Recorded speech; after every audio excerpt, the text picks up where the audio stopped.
राम जी लक्ष्मण जी आज मिथिला की नगरी में भ्रमण कर रहे हैं।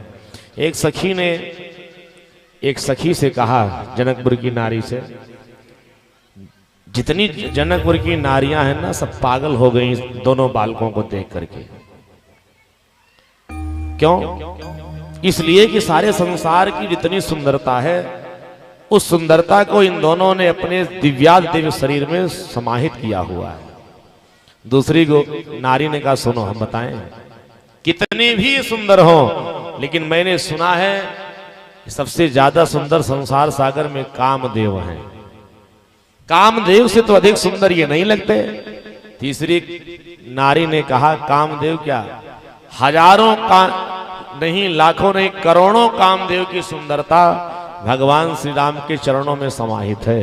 करोड़ों कामदेव इन सुंदरता के आगे सब लज्जित हो जाते हैं। एक दूसरी नारी ने कहा, देखो भगवान विष्णु भी संसार सागर में कम सुंदर नहीं है।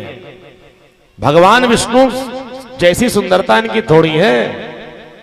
तीसरी गोपी ने कहा, भगवान विष्णु इनके बराबर सुंदर है नहीं। क्यों? भगवान विष्णु का स्वरूप तो सुंदर है लेकिन उनकी सारी सुंदरता इनके आगे इसलिए फेल है क्योंकि उनके चार भुजा है। और चार भुजा होने से भगवान विष्णु की सुंदरता राम जी की सुंदरता से अधिक नहीं हो सकती। बोली भक्तवत्सल भगवान की जय। एक ने कहा, इस संसार सागर में विष्णु के पास बाद अगर कोई सुंदर है तो ब्रह्मा जी सुंदर है। तो क्या ब्रह्मा जी से अधिक सुंदरता राम जी की है? अरे ब्रह्मा जी की सुंदरता तो है, परंतु ब्रह्मा जी की सुंदरता में कहीं ना कहीं से कुछ कलंक है। तो ब्रह्मा जी की जो चार मुख है ना, तो ब्रह्मा जी की सुंदरता में वो बाधा डाल देता है। ब्रह्मा विष्णु महेश भी इनकी सुंदरता के सामने लज्जित हो जाएं, करोड़ों कामदेव भी जिनकी सुंदरता के सामने लज्जित हो जाएं, ऐसे भगवान श्री राम की अद्भुत सुंदरता है। सारी ये जनकपुर की नारियां सोच रही ना, एक बार भगवान राम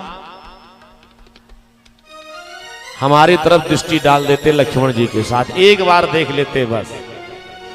लेकिन भगवान राम ने लक्ष्मण से कहा, लक्ष्मण हमको आपको सीधे रास्ते पे सर झुका करके नीचे चलना है, इधर उधर दाएं बाएं आगे पीछे सर उठा करके ऊपर नीचे देखना नहीं है। सखियां छत के ऊपर खड़ी होकर के आपस में बातचीत कर रही हैं कि ऐसे ही ये सर उठाने वाले नहीं हैं। पहले इनको बताओ कि तुम जो आज जनकपुर की नगरी में घूम रहे हो ना, हम सब तुम्हें जानती हैं। इनके पहले पिता का नाम लो। अजय सुनेगी कोई हमारे पिता का नाम ले रहा है जनकपुर में, तो सोचेंगे कोई अयोध्या की लगता है परिचित है। तो हो सकता है पिता का नाम सुन करके अपने सर को उठा करके एक बार देख लेते। तो एक सखी ने गाना शुरू किया कि ए तो दशरथ के भोटा, ए दो दशरथ के भोटा, ए दो दशरथ के ढोटा, ए दो दशरथ के ढोटा, बाल मरालन के कल जोता, बाल मरालन के कल जोता, बाल मरालन के कल जोता। सखियों ने ऊपर से बोलना प्रारंभ किया। ये जो दोनों हमारी इस गलियों में भ्रमण कर रहे हैं कोई और नहीं है, महाराज दशरथ चक्रवर्ती सम्राट राजाधिराज अयोध्या के जो राजा हैं महाराज दशरथ, उनके पुत्र हैं। विश्वामित्र की यज्ञ की रक्षा के लिए आए थे और विश्वामित्र जी इनको साथ लेकर के स्वयंवर दिखाने के लिए आए हैं। एक सखी ने कहा कि हम समस्त जनकपुर की नारियों को चल करके और महाराज जनक से निवेदन करना चाहिए कि जिन्होंने प्रतिज्ञा रखी है कि जो धनुष को उठाएगा उसके साथ सीता जी का विवाह किया जाएगा, अब हम समस्त जनकपुर की नर नारियों को चल करके निवेदन करना चाहिए कि महाराज जनक अपनी प्रतिज्ञा छोड़ दें और नेत्र बंद करके यही जो सांवला सलोना रंग का बड़ा भाई है राम, उसी के साथ सीता जी का विवाह कर देना चाहिए। बोले भक्तवत्सल भगवान की। दूसरी सखी ने कहा, जनक जी प्रतिज्ञा किए हैं वो छोड़ने वाले नहीं। इतना सब सुन करके लक्ष्मण जी ने कहा, भैया ये सखियां कहीं दूर की नहीं, लगता है अपने परिचित की हैं ये। ये सब अयोध्या गई हैं, ये पिता का नाम जानती हैं, हम हमारा आपका भी नाम जानती हैं।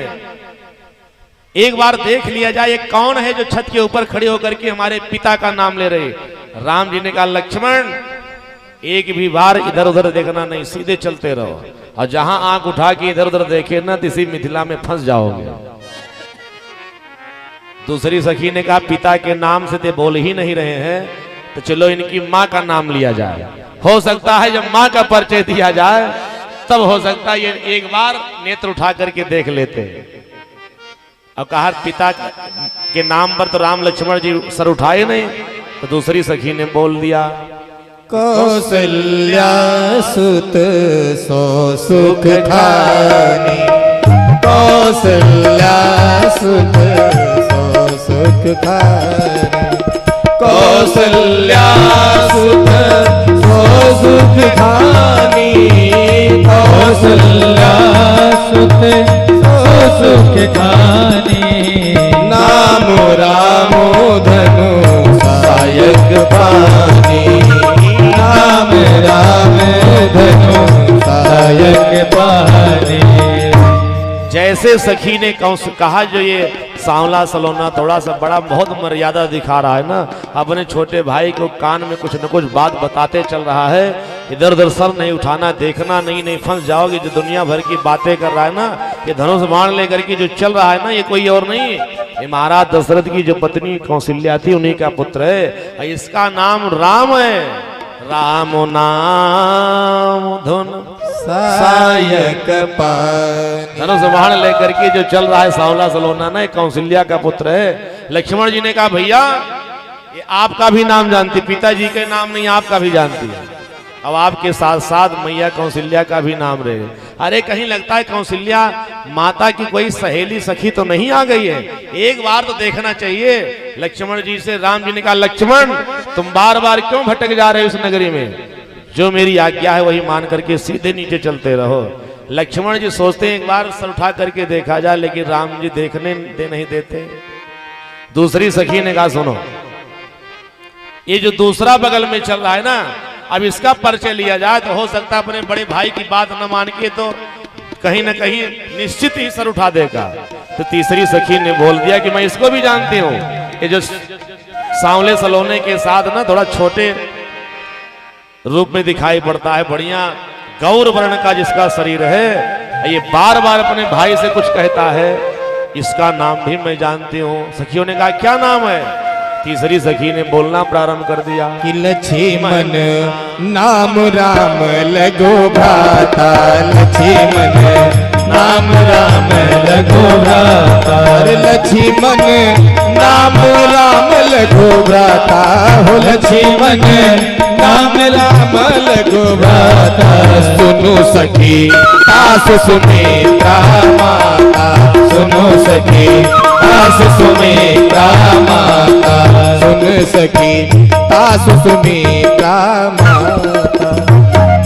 ये राम का छोटा भाई है, इसका नाम लक्ष्मण, इसके मैया का नाम है सुमित्रा, सुमित्रा का पुत्र है। लक्ष्मण जी ने कहा भैया आपका परिचय ली, मैया का परिचय ली, पिता का परिचय लिया, चलो ठीक है। अरे लगता है हमारी भी परिचय कोई इसमें खड़ी है, एक बार देख लो। राम जी ने कहा सर उठाना नहीं, सीधे चलते चलो। और छोटे छोटे जो बालक थे ना जनकपुर के, वो तो भगवान का हाथ पकड़ के एक एक गलियों में ले जाके दर्शन कराते थे। संत कहते हैं कि जो जनकपुर की नारियां हैं वो भक्ति स्वरूप हैं, और जो भगवान की भक्ति स्वरूपा नारियां हैं वो छत के ऊपर भक्ति की पराकाष्ठा को पार करके ऊपर से भगवान का दर्शन प्राप्त कर रही हैं, अब भगवान के ऊपर पुष्प डाल करके अपने जीवन को धन्य कर रही हैं।